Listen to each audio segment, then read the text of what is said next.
Turn on the news and you'd be forgiven for thinking the most terrifying thing on earth is a small inflatable boat. Yes, a dinghy, not a shark, not a kraken, not even a particularly aggressive seagull trying to steal your chips. A small wobbly boat. The level of panic is astounding. You see politicians pointing at the English Channel as if it's a portal to another dimension, spewing forth an endless tide of horrors. You half expect them to announce a new government department, the Ministry of Being Scared of Puddles. It's a level of hysteria usually reserved for when the Wi-Fi goes down or someone puts the milk in before the tea bag.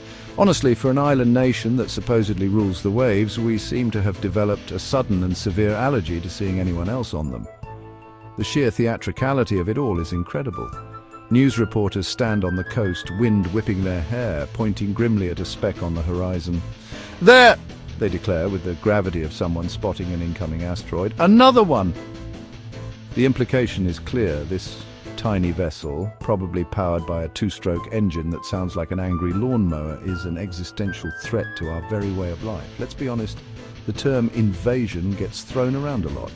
An invasion. That word typically brings to mind armies, fleets, and a coordinated military assault.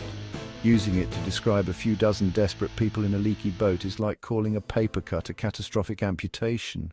So, let's talk numbers, because for all the noise, the actual figures tell a very different and, frankly, much less dramatic story. When you listen to some commentators, you'd think the entire population of several continents is currently bobbing up and down off the coast of Dover. But the truth is, the number of people arriving on small boats is a tiny fraction of total immigration. Yes, the number has gone up, but it's still a drop in the ocean compared to the number of people who arrive legally with visas to work, study, or join their families. Furthermore, the idea that these arrivals are somehow illegal immigrants is in itself misleading. Under international law, a person has the right to claim asylum in another country, and there's no legal requirement for them to do so in the first safe country they reach. The government's own policies have closed off many of the safer, more official routes, effectively forcing desperate people into the hands of smugglers and onto these dangerous boats. You know, there's a certain irony in a country getting worked up about people arriving by boat, given that, historically speaking, that's how pretty much everyone got here. Unless your ancestors sprang fully formed from the soil of the Peak District, they probably arrived on some kind of watercraft. From the Romans and the Anglo-Saxons to the Vikings and the Normans, this island's history is one long story of arrivals, settlements and integrations. We've spent centuries absorbing new cultures, new foods and new people. To suddenly, in the 21st century, decide that boats are now unacceptable is like a fish suddenly deciding it's against the concept of water. Think about the waves of immigration that have shaped modern Britain. The Huguenots fleeing persecution in France in the 17th century brought their silk-weaving skills, transforming the textile industry.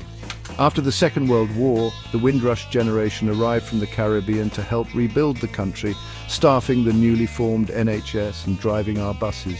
Each group faced suspicion and hostility at first, only to become a vital and celebrated part of the British story. This isn't ancient history, it's the living fabric of our nation. Go to any major city and you'll see the legacy of immigration everywhere. The food we eat, the music we listen to, the businesses we frequent, all have been enriched by people who came from somewhere else. And now we must address one of the strangest symptoms of this moral panic.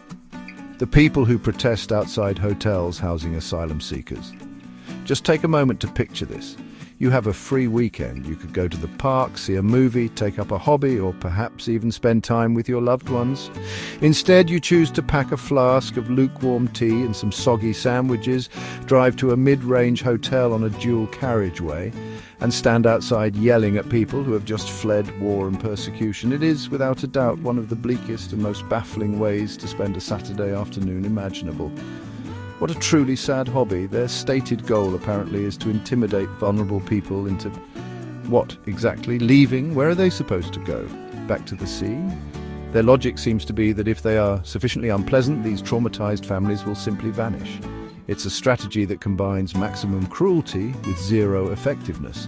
These protesters film themselves puffing out their chests as if they are brave patriots defending the realm from a travelodge. Ultimately, this whole sorry saga comes down to a simple choice: help or hate. We can choose to see desperate people as a threat, to scream at them from outside their temporary accommodation, and to buy into the hysterical, fact-free narrative of an invasion. Or we can choose to see them as human beings. We can remember our own history as a nation built by immigrants. We can offer a hand of friendship, a warm welcome, and the basic dignity that every person deserves. It is not weak to be kind. It is not naive to be compassionate. It is, in fact, the only response that doesn't leave us diminished, and the only one that lives up to the values we claim to hold so dear. The choice is simple. Let's not be the people who waste our weekends on hate.